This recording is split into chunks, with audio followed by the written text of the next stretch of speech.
میں بہت دنوں سے یہ بات محسوس کر رہا ہوں کیونکہ میرا بہت ڈائریکٹ واسطہ ہے لوگوں سے. میرے پاس بہت سے لوگ علاج کے سلسلے میں آتے ہیں اور بڑے شدید دباؤ میں ہوں اپنے قوم کے حالات دیکھ کر، اپنے لوگوں کے حالات دیکھ کر. بے پناہ ڈپریشن ہے لوگوں میں، بلکہ مجھے تو ایسا لگتا ہے کہ شاید ہماری پوری آبادی ہی ڈپریشن کا شکار ہے. بڑی فرسٹریشن ہے، انگزائٹی ہے، بے اطمینانی ہے، مایوسی ہے، بے دلی ہے، مستقبل سے مایوس ہیں، ملک کے مستقبل سے مایوس ہیں. فکر مندی میں پوری قوم مبتلا ہے. ٹرسٹ نام کی کوئی چیز اب ہمارے ہاں نہیں ہے. میں کسی سے کہوں کہ یار شہد پیا کرو تو جواب دیتے ہیں شہد تو خالص ملتا ہی نہیں. بازار جائے بغیر، شہد تلاش کیے بغیر ہی کہہ دیتے ہیں کہ وہ تو خالص ملتا ہی نہیں. تو اتنا زیادہ ٹرسٹ جو ہے وہ ٹوٹ چکا ہے لوگوں کا. بہت برے حالات ہیں.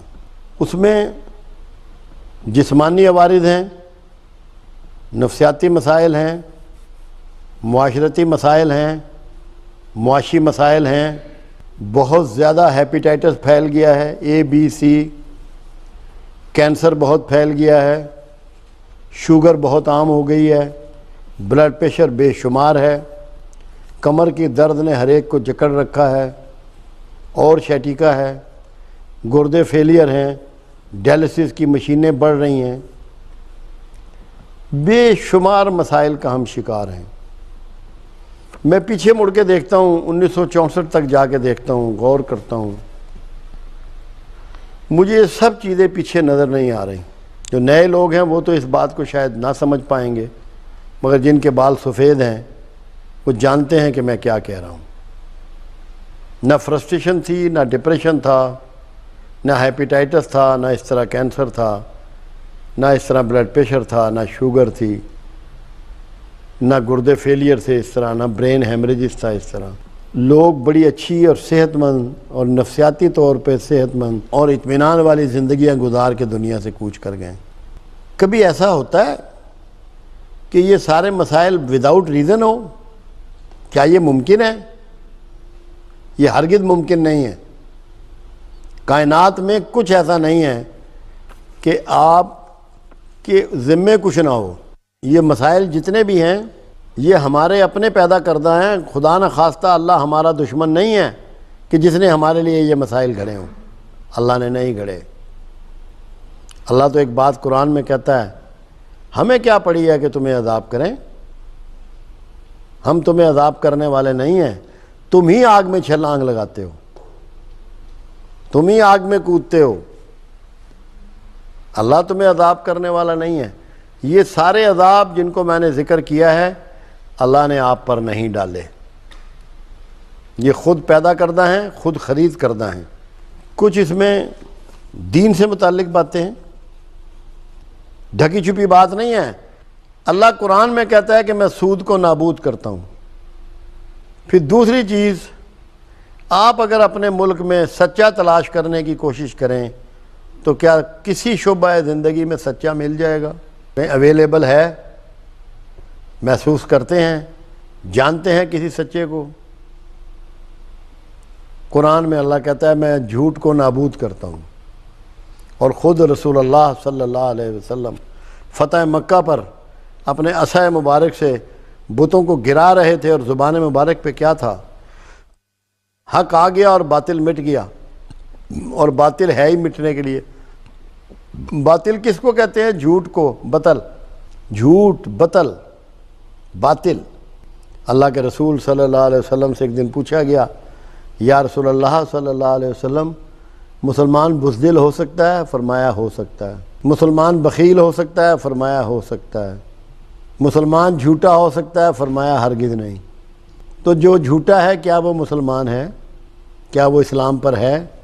جتنی نفسیاتی بیماریاں ہیں، جتنی ذہنی بیماریاں ہیں، عدم اطمینان کی ہیں، مایوسی کی ہیں، فرسٹریشن کی ہیں، انگزائٹی کی ہیں، ان کا تعلق ان دو شعبوں سے ہے کہ ہم نے سود کو بھی پکڑا ہوا ہے اور جھوٹ کو بھی پکڑا ہوا ہے.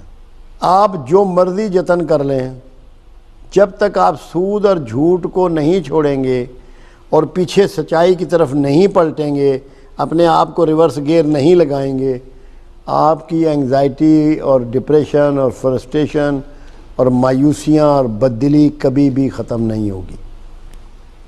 دو چیزیں آپ کو ہر حال میں چھوڑنی ہوں گی۔ جتنی مرضی دوائی کھاتے رہیں، اینٹی ڈپریسنٹ لیتے رہیں، شیزوفرینک میڈیسن لیتے رہیں، کچھ نہیں ہونے والا جب تک کہ یہ دو بڑی اخلاقی برائیاں ترک نہیں کرتے۔ یہ ریورس لگانا ہی پڑے گا، یہ برائیاں ترک کرنی پڑیں گی، ورنہ کوئی اور راستہ بچت کا نہیں ہے۔ جتنا عرصہ چاہیں اپنے آپ کو اور دھوکے میں رکھ لیں۔ اور ایک تیسری چیز اور ہے اس کے ساتھ جڑی ہوئی ہے، وہ ہے لوگوں کو معاف کرنا۔ ہمیں شدت اتنی ہے کہ سگے بہن بھائیوں کی بول چال نہیں ہے، بیٹے اور باپ کی بول چال نہیں ہے، میاں بیوی کے جھگڑے ہیں، کیونکہ ہم دوسروں کو معاف نہیں کرتے۔ بہت چھوٹی سی بات کو بھی دل میں جگہ بنا لیتے ہیں اور اس کو گانٹھ لگا لیتے ہیں، پھر اس کے مطابق اپنے ایکٹ کرتے ہیں، اپنے رویے اس کے مطابق بناتے ہیں۔ اور معاشرے میں جب تک کہ معافی عام نہ ہو، معاشرہ کبھی گلزار نہیں بن سکتا، کبھی بہترین ماحول پیدا نہیں ہو سکتا، معاشرہ فلاحی نہیں ہو سکتا۔ خود اللہ اپنے رسول کو کیا کہہ رہا ہے کہ اے محمد صلی اللہ علیہ وسلم، تو اگر تند خو ہوتا تو یہ سب تیرے پاس سے بھاگ گئے ہوتے۔ تو ان کے لیے رؤوف و رحیم ہے، اپنے ساتھیوں کے لیے تو ان کے لیے رؤوف و رحیم ہے۔ ان سے مشورے کیا کر، ان کی غلطیوں کو معاف کیا کر، اور مجھ سے بھی ان کے لیے معافی مانگا کر تاکہ میں انہیں بخش دوں۔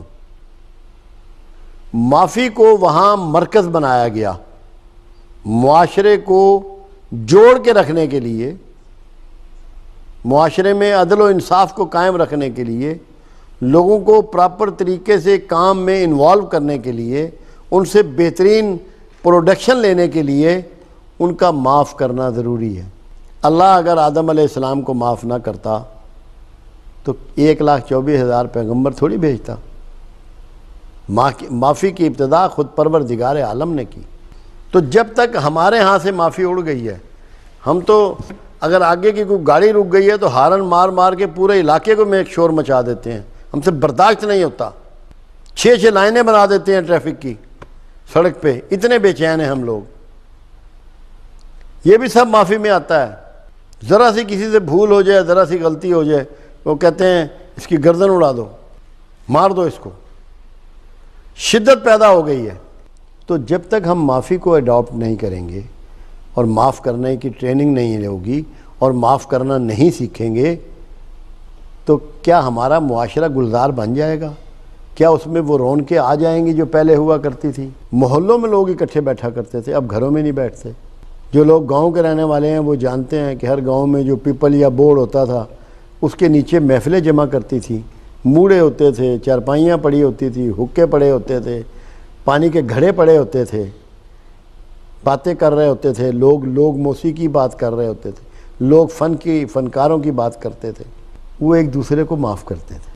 تو جب تک ہم نے جھوٹ نہ چھوڑا، سود سے جان نہ چھڑائی اور معافی کو شعار نہ بنایا، ہم کامیاب نہیں ہوں گے۔ ہماری ذلت بڑھتی چلی جائے گی، خواری بڑھتی چلی جائے گی، فرسٹریشن بڑھتی چلی جائے گی، بیماریاں بڑھتی چلی جائیں گی۔